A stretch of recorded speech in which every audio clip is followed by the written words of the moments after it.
professor Juarez precisará se ausentar mais cedo. Então, ocorrerá uma inversão dos painéis, de forma que o professor Juarez fará a sua palestra no painel Instituições Públicas e Reforma Política, neste momento, e posteriormente voltaremos ao painel Transparência, Controle Social e Combate à Corrupção. Que eu saiba, é o primeiro debate em que se vinculam dois temas que nunca poderiam estar dissociados: reforma política e carreiras de Estado, como pretendo demonstrar na sequência. E falo aqui não como professor, mas como integrante do movimento de junho. O financiamento de campanha é o pai e a mãe de todas as grandes corrupções no país. Nós sabemos disso. Não há muita distinção entre oposição e governo, por uma razão curial: o financiador é o mesmo. As propostas de projeto de lei, não raro, nascem do financiador de campanha. Os nossos representantes nada mais são, em alguns casos, não em todos, do que representantes dos financiadores de campanha. E o mais grave é que serve de álibi mental para que alguém não pense ser corrupto, mas perante si próprio, perante a sua consciência, dos seus familiares, ele imagina que é um homem correto, um homem público exemplar, porque ele não está pedindo propina, ele está pedindo financiamento de campanha durante o mandato, inclusive. Aliás, ele entra e a primeira coisa que ele faz é, para pagar dívidas, entre aspas ou sem aspas, já começar a fazer o caixa da campanha. O que nós temos de propor, em homenagem ao Papa Francisco, é uma campanha franciscana. Em outras palavras, uma campanha materialmente pobre, numa época digital, de movimentos digitais. Gastar 100 mil em santinho é pecado. Esta campanha tem de ser pobre para que finalmente o Brasil consiga ter uma campanha rica em ideias. Em suma, o primeiro passo é acabar com as doações ou financiamento, ou, vamos dizer uma palavra mais técnica, o patrocínio de pessoas jurídicas nas campanhas eleitorais. E vamos ser francos aqui entre nós, já que estamos só nós e a internet.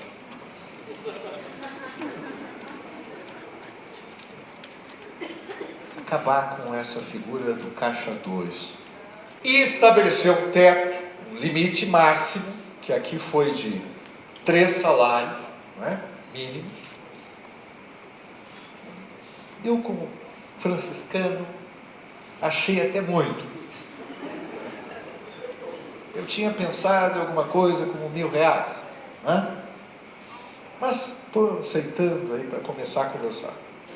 Pode redundar em irresponsabilidade fiscal sem ganhos morais e ganhos programáticos, ganhos no campo das ideias.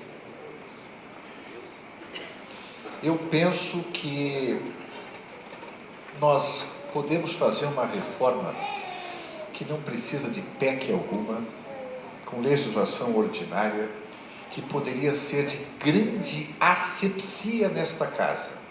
Fim! Não é gradual, não. Nada de gradualismo aqui. Fim do mercado espúrio de tempo de TV e rádio. Isso tem que aparecer na pauta brasileira. nas redes sociais, na rede Fonacate. Eu pediria, encareceria que isso aparecesse no debate nosso. Isto é uma medida de alta higiene política e ética. Os partidos vão para uma coligação e são disputados fisiologicamente, em troca, toma lá da cá, por causa do famoso tempo de rádio e TV. Qual é a forma? É um artigo simples, que dissesse o seguinte: o tempo vai ser o tempo do partido coligado que tiver o maior número de parlamentares. Acabou. Aí essas coligações de circunstância, que custam caríssimo ao Brasil, deixariam de acontecer. Viram como? Senhores, nós temos um problema, que é um problema político gravíssimo, de desproporcionalidade dos cargos partidários na administração pública brasileira. E eu trago números. Os estados têm apenas, entre aspas, 105 mil cargos políticos.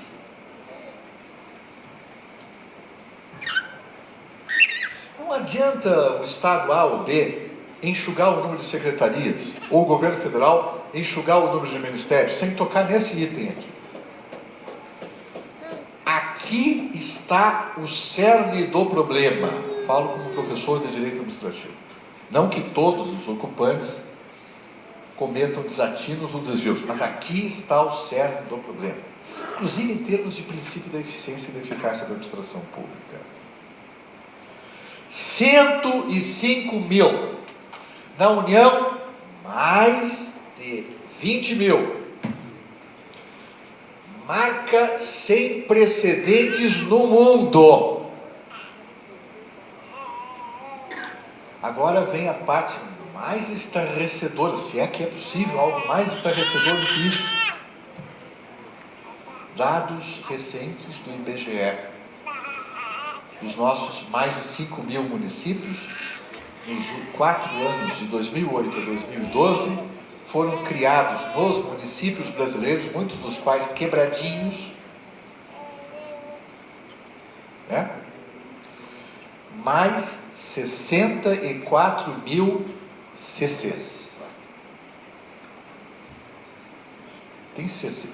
Há um caso de uma prefeitura muito interessante, a senhora que é uma advogada brilhante, pública, uma prefeitura que não tem nenhum servidor efetivo, ocupante de cargo efetivo. E não é um município novo. E olhem para o número total, presidente. Olha que interessante.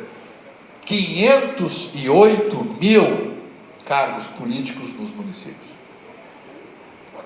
Somem, por favor, 508 mais 105 mais 25. Até que deu? Senhores, carreira de Estado valorizada, isso não acontece. E enquanto acontecer isso, não há reforma política que funcione. Agências reguladoras precisam de independência, o mundo inteiro tem que ser independência, autonomia, antídotos contra o partidarismo, meritocracia, carreiras de Estado. Deem uma olhadinha nas agências que tiveram graves problemas e escândalos. Deem uma olhadinha naquelas que se deixaram capturar, e o diagnóstico é óbvio: partidarização excessiva. Quando não acompanhada do financiamento de campanha. Também tem isso, né? Às vezes, né? Os achaques vinham com esse nome, dizem, não sei. Segundo exemplo, Ministério Público. Essa é uma instituição importantíssima, não cabe admitir retrocesso. Se valorizou. Agora vocês imaginem se o topo da carreira do Ministério Público fosse um CC. Uma das coisas mais terríveis que pode haver para um prefeito é um advogado que não é de carreira. Ele não sabe disso até que seja um dos 8.000 condenados por improbidade administrativa definitivamente.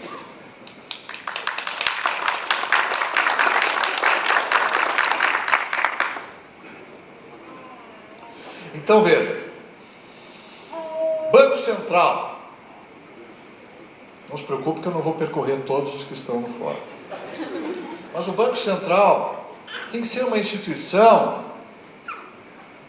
que vá preservar a estabilidade monetária e ponto.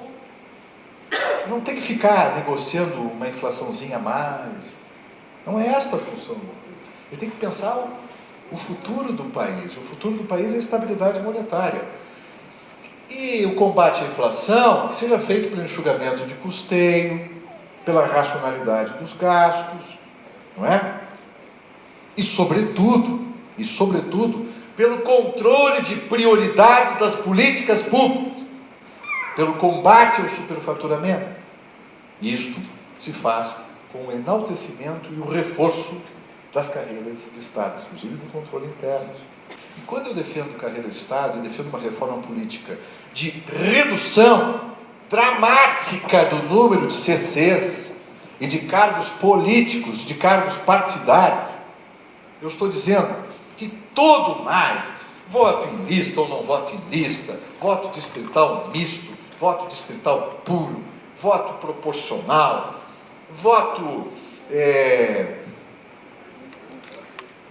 industrial, voto comercial, não me interessa. Tudo isso, com todo o respeito, acho muito divertido, dá um bom happy hour, mas não vai resolver o nosso ponto. As políticas públicas não são ao sabor livre dos políticos momentosos que ocupam transitoriamente os cargos. Eles deveriam ser servidores de políticas constitucionais, defendendo-as numa implementação de longo prazo. Vamos enxugar o número de cargos partidários vulneráveis, para que haja, finalmente, chance de políticas de Estado que permitam ao Brasil um desenvolvimento sustentável, que permitam ao Brasil IDH elevado, probidade nas relações públicas e privadas, e que o empresário não seja achacado, ou que não se deixe, às vezes, saborosamente achacado, e que o tráfico de influências saia da pauta que hoje, infelizmente, detém. Há profissionais do tráfico de influência que têm de ficar desempregados,